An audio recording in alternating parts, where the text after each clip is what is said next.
That was in sync. Ooh, girl. I think so. I think we actually did it this time. I'm proud of us for that. Oh my goodness. Well, I'm going to try to do part of the intro and finish. To the people of Finland, please don't kill me. Thank you. Heja tervetuloa CUP in. I tried. It's better than I could do. I forgot that this year I wanted to try to do more intros in the native languages of the countries we're talking about. But anyway, hello. Hi. Hello, Europe, Australia, and the world. Welcome to the CUP ESC, part of the Currently Unnamed Podcast Network, where we give you almost everything ESC from top to bottom, honey. I'm Logan Brook. Say something gay. Gay, I've got a little bit of iced coffee that I'm still working on from this morning, but not much. I've got water, and of course, a cup mug that you could put several things in. You could put things in it if you want to. I have chosen to put a bottle of medications in here, and that's all. And a singular drink ticket to one of the bars in my city. Let's go drink ticket. Right. We love to see it. But you can get your cup mug and all of our other merch at lanagcreations.etsy.com. That link is down in the description below. We do ship domestically within North America and internationally, so there are no excuses, unless there are some excuses, and there are some excuses because there are some excuses. And hi, everybody. It's Brooke, and I'm passionate about pop culture. I am currently drinking a generic bottle of water. Thank you very much. And I am very excited to talk about an underrated edition of UMK because it seems like the internet's not really here for it, but I don't get it. Yeah, can we start with that right off the bat? I really enjoy this UMK this year. UMK is always one of my favorite selections. It has continually been a favorite of mine personally. So I don't understand why the people are not liking it. But regardless, I mean, I will say, compared to last year and according to you, the year before, it's not as good as it has been the past few years, but it's still not bad. I don't see anything here like winning Eurovision, personally. I do. There's one that could, but I don't think it's going to win. So I did write down this could win Eurovision for this selection. I did not this year. But I will say I only dislike one of the songs in the selection, and it's not the one that I think Logan will think it is. But I hope that this is a good sign from Finland this year, that they are willing to move past what they have done for the past few years. I hope and pray to God. I hope so. But we've got 7 fun songs to talk about today for UMK. And we're going to dive into those. Before we do, though, make sure to subscribe if you've not already, because we're here almost all the time giving you almost all things Eurovision Song Contest. And we'll be here covering every single national selection this year. And there's so many of them. I'm putting in the work. Mm-hmm. And make sure to check out the description below as well, where you can find all of our audio podcast links, our other YouTube channels, and our Patreon for exclusive content and early access, with lots of fun early access stuff coming very, very soon. So stay tuned for that. But we're going to go in alphabetical order, talking about these songs, which means we are starting with Costee with Sekaisin, or Messed Up. Would you like to go first? You go first. I don't want to be mean. Oh my God, you don't like the song? No. What don't you like about this song? It's so boring. I'm so bored. There's nothing here to keep me entertained. I'm sorry. I assume you are a lovely person, but this song is just not for me. I'm reading my notes verbatim. I wrote, and I quote, "No thanks. No variety, no fun, no anything to me."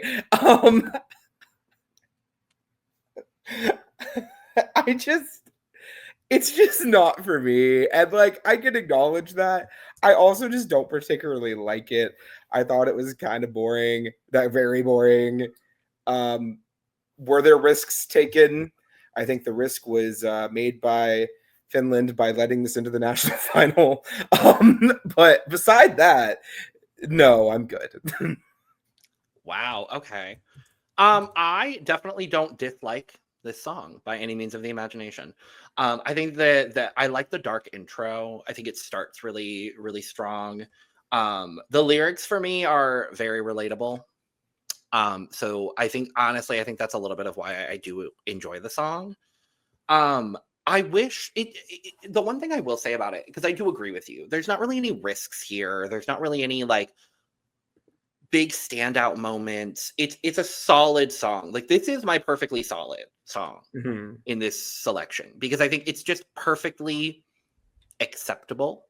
It's perfectly fine. There's nothing groundbreaking about it. I do wish that it had a little moment of softness, because it is on a level that I like throughout the entire song. It just kind of stays on that level. And there's no variation. I would really like a soft bridge to kind of like bring the song down. And there's a couple other songs in this selection that do that very, very well. So I was happy to see that. I think his tone is really cool. I think that's my favorite part of the song, is that he does have a really cool tone. Overall, I think it's pretty good. It's pretty good. It's not groundbreaking. It's not great. It's not horrible for me. Groundbreaking. It is what it is. She is literally breaking the ground. I don't think Costee is. Someone else is. We'll talk about it. I agree. I don't want to be mean beyond what I have already said, so I will. Great. We'll move on. Yeah. Let's move to someone who is maybe breaking the ground and other things, and that's Erika Vikman, coming back, the runner-up from UMK 2020. This year, she's competing with Ik Komme, or I'm Coming. And she certainly is. Oh. Not a fan? Not really. Oh, I'm going to be honest. Okay. I'm not. Okay, here's what I will say about this song. I think it's a well-produced song. I think the vocal is really good. I think it's very cunty. It's a very cunty song. I will acknowledge the cuntiness of the song. The vibe is great. The message that she's trying to convey with the song is great. I'm not obsessed yet. That's where I leave. I literally wrote in my notes, I'll need more listens, but it's good. I recognize as well that there's this interesting crescendo effect that happens throughout the song that is obviously very much so playing into the lyrics of the song and the story of the song. Absolutely. That, for me, it became a little too overwhelming towards the end of the song. When we got to the end of the crescendo, and I understand why the song is melodically the way it is, it just got a little too overwhelming for me. And I didn't love that about it. But I do really think this is a song. I've only listened to it once. I've only listened to all of these songs once at the time that we're filming this video. We could come back, and if she wins this year's selection, I could come back in a few months when we come back to talk about this song and be in love with it. I really could. I could see myself being there. Right now, I'm not coming yet. Erika, I'm sorry. I'm not coming yet. So I like it. Not my favorite in the selection. I think the big thing that I really like is the chanting over the chorus. I really enjoy that. I think we've discussed this before. We are a big chanting channel here. I think pretty much all of us. Yeah, we like a chant. We like a choral effect. Like there's a lot of songs this year. We've had songs pretty much in every selection we've talked about so far that kind of have that vibe. There's a little bit in Jerem as well, representing Albania, which I really like. The chorus specifically, like, and reminded me of the bridge of Vigo a little bit. Ligo? Yeah, like the way the chanting goes into the song, kind of a little bit. Yeah, does not sound anything like it otherwise, but I like it. I don't understand how it's winning. It's allegedly winning the selection, and how everybody is like banking on it right now.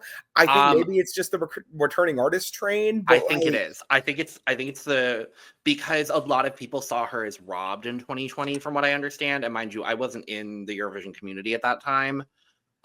With that being said, I do love the song that won UMK 2020. Axel is a great artist, and I really like that song.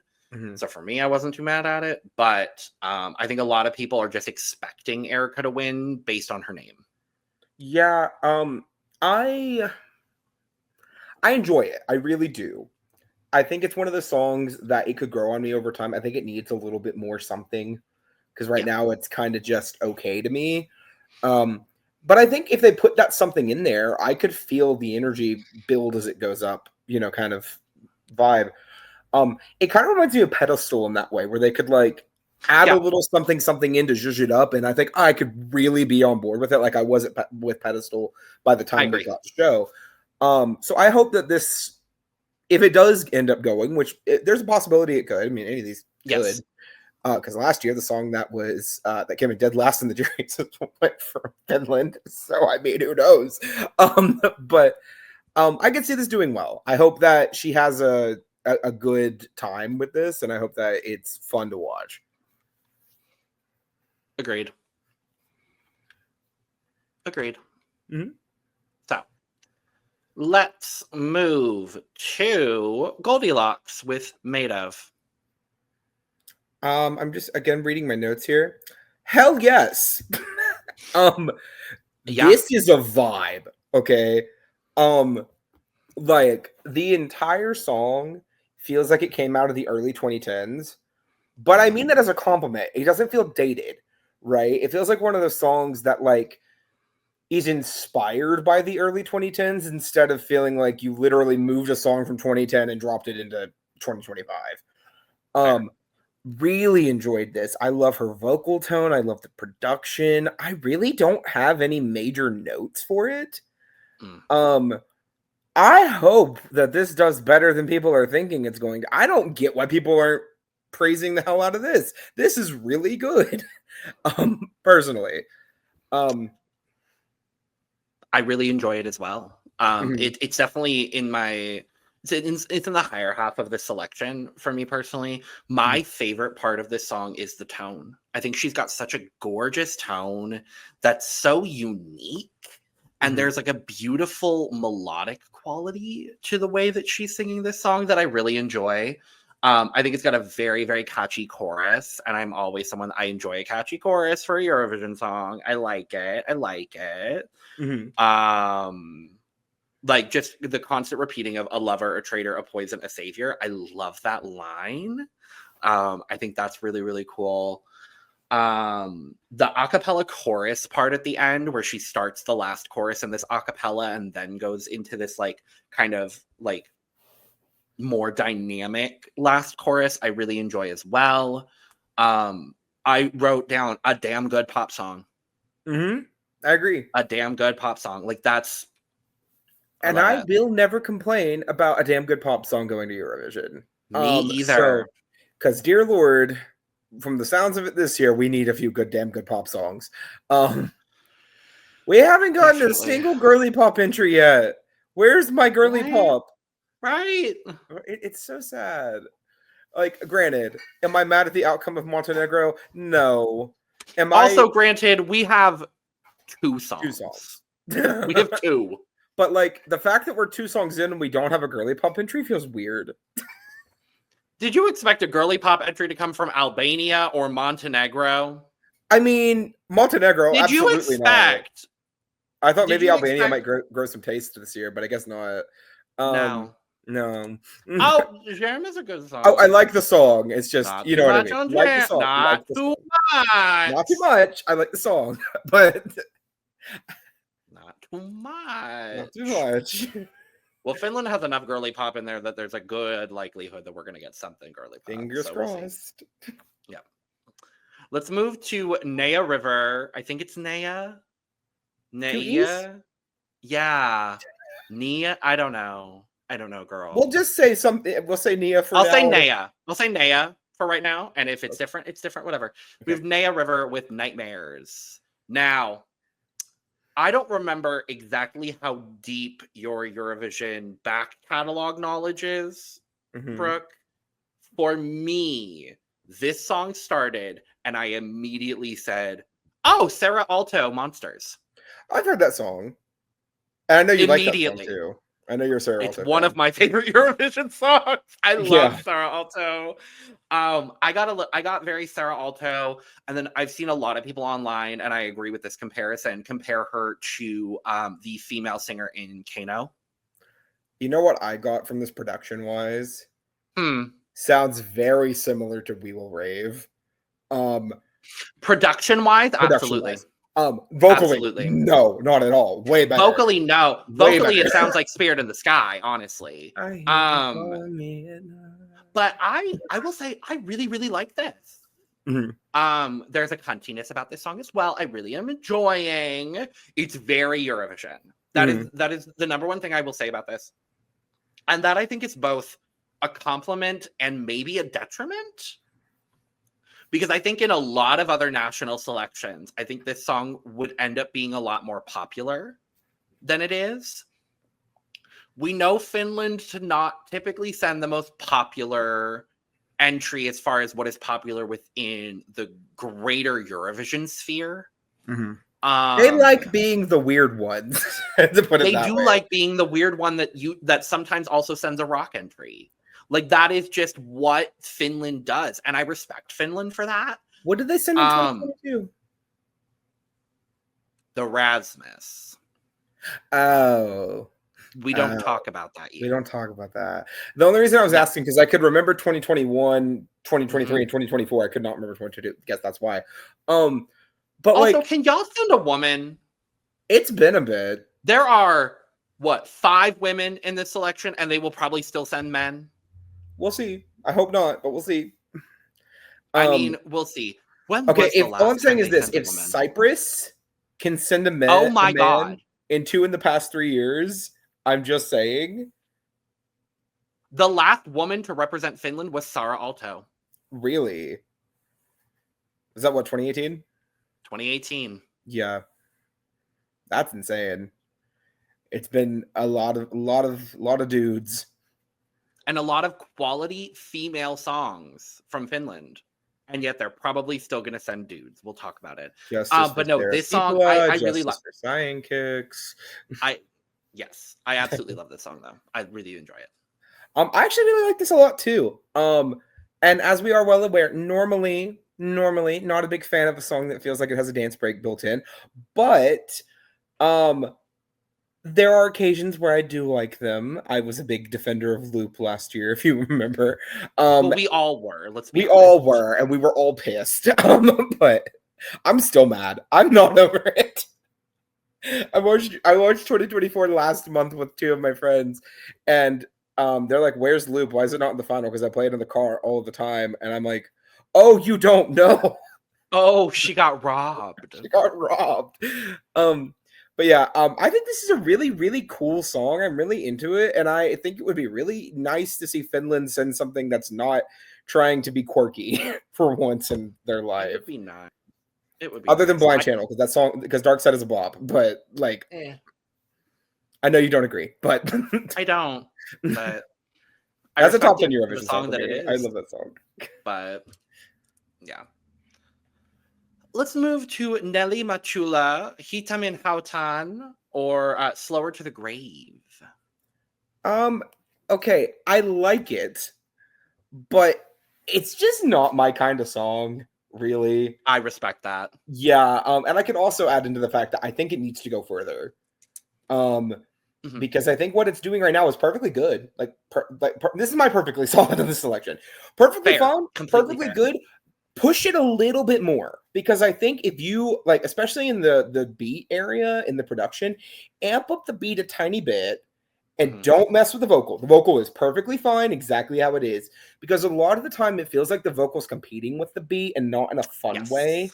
But if you amp up the beat a tiny bit more, I feel like it adds so much to this song, and I think it could be a really good left side of the table entry if you beefed up the beat a tiny bit. And I know there's always that risk of, if we put the beat too strong, you won't be able to hear the vocalist, and I get it, but I feel like if you just tweak it a tiny bit and just tweak it over time until you find the right spot, you'll be able to figure it out. Definitely. Yeah, I really enjoy this. This is a song that's very much so in my wheelhouse. This is a song that this is a style that I really enjoy. I really like this. I will absolutely agree with you on the backing track. It does feel like the vocal is trying to compete with the backing track a little bit. I'm not the biggest fan of that. I want a little bit more dynamic, and I want a little bit more percussive elements in the backing track in order to match what the song has going on. But I love how personal the lyrics are. Like, it feels like a song written in 2025, and I really enjoy that. It was probably written in 2024. But I think the vocal is absolutely incredible. If she can hit these notes live, I think she stands a really good shot at winning. I'm absolutely obsessed with this song. I am. I think it's such a good song. The way that, like, she's talking about these real life things, and like, I'm not in a hurry anymore, and it doesn't bother me if I get slower to the grave. Like, that's such a cool lyric. And for me, it really works in that way. Lyrically, I think it's fantastic. Yeah, I remember as well. The lyrics more is the thing. I agree. Because, and like I said, it just feels like the beat is there as a deterrent right now. It feels like it takes away from the song. Because it's kind of at the point now where I think the vocal just overpowers the beat, and instead of them working in tandem, and I want them to be able to work together to enhance the song. Because I feel like we forget a lot of, like, a big component of Eurovision itself is just the composition, right? Like, we could talk about the vocal performance all we want. We could talk about, like, the lyrical quality, but the actual composition of the song matters a lot. And I feel like this one is, like, really good vocally, really good lyrically, and it just needs a tiny work on the composition, and then it could be a really, really good song. I enjoy it still. Yeah, this is actually a song as well that I think if it had a little bit of English in it, I actually don't think that would be a deterrent. I can see that. Yeah, but we'll see. Let's move to our last entry to talk about today, and that's Viivi with Aina or Always. Meh.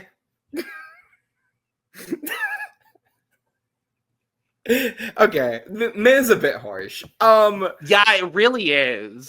Okay, it has this, like, airy, breathy quality to it, and normally I'm into that. I don't like it here, and I don't know why. It's fine. It's okay. I don't think it's anything particularly special, to be honest with you. At least compared to a lot of other airy, breathier songs. It's just meh. I don't know what else to say besides meh. Fine. Okay. Not gonna represent Finland at Eurovision, probably.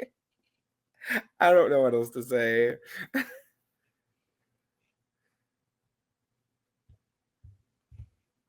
How do you feel? Meanwhile, I'm over here feeling like it could win Eurovision. Really? I love this song. I love this song. I absolutely love this song. If you look at it lyrically, like, there is such a beautiful storytelling quality to this song that I just really, really enjoy. It's beautifully haunting in this, like, storytelling. I wrote down almost like it sings like a spoken word poem. And I love that.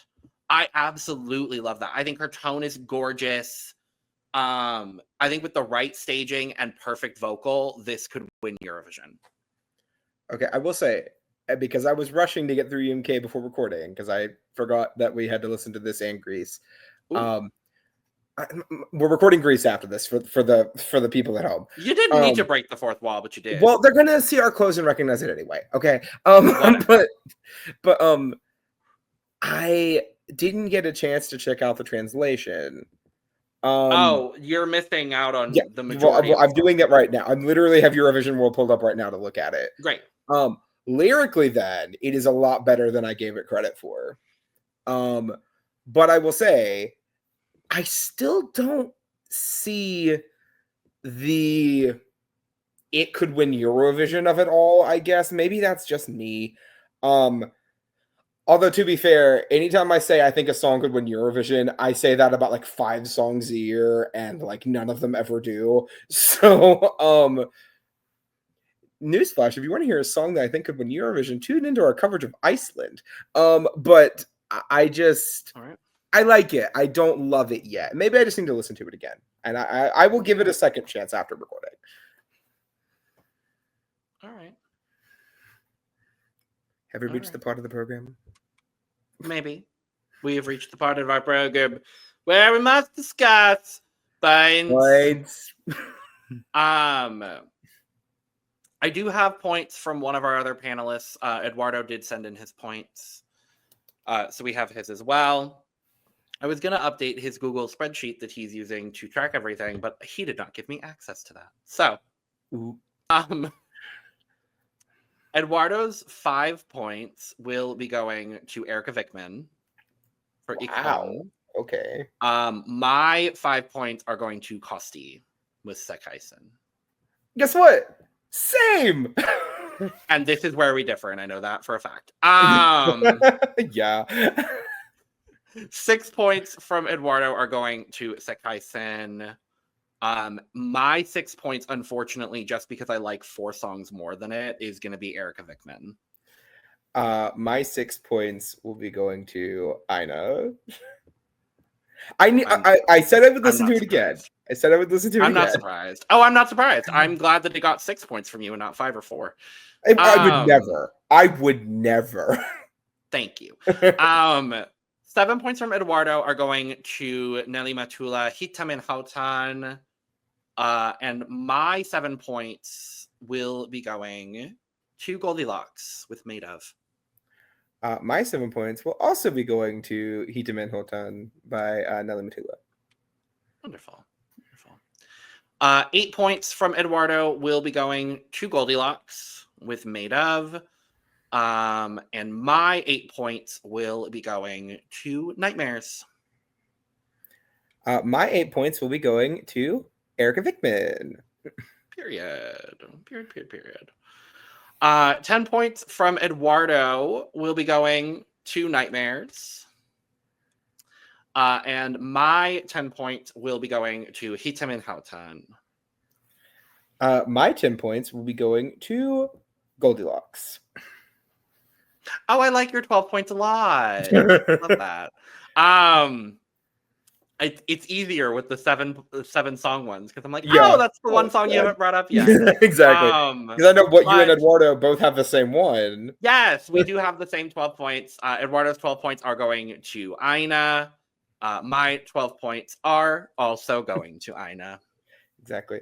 However, my 12 points will be going to... Oh, I forgot the S. Hold on. Bang. My 12 points will be going to Neea River for Nightmares. Which I'm assuming, based on our totals, is probably our top song for the selection. But I wouldn't know because I can't calculate them, Eduardo. It's either that or Aina, because you both had it at 1. Like, it wouldn't shock me if it was a... we both had it at 12, but you had it at 6. So I'm not sure what the points look like with that. Could be a tie. Regardless, if you want to do the points for us, let us know in the comments below. Thank you. But that is that for that. So thank you for joining us for a beautiful recap talking about Finland. Let us know your thoughts and your 12 points for UMK 2025 down in the comments below. Make sure to check out all of our other videos as well. We've got a ton of Eurovision National Selection videos coming out shortly. It's a literal tie. I just did the point total. Oh, Lord Jesus. Okay, I'll take a tie. I'm not mad at a tie. So, check out the description below where you can find all of our audio podcast links, our other YouTube channels, our Patreon, our social media, and where you can get your merch, including but not limited to Cup mug. And with all that being said, Europe, Australia, and the world, stop watching or listening and go watch another video. Cheers!